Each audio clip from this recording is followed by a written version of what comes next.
ดี๋ยวแป๊บหนึ่งเนาะตะกี้โทรไปละให้นานข้อมูลตัวเนาะตอนนี้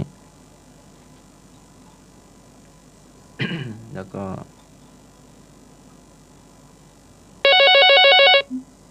เลยลดไปรู้จะได้เนาะฮัลโหล เจ้าก ราบนมัสการท่านผู้อำนวยการสถานี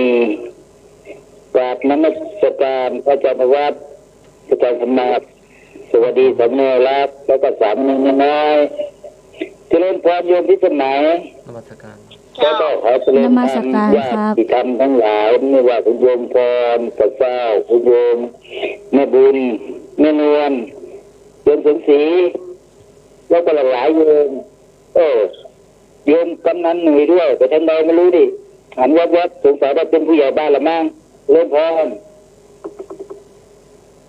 ครับผมนมัสการพระอาจารย์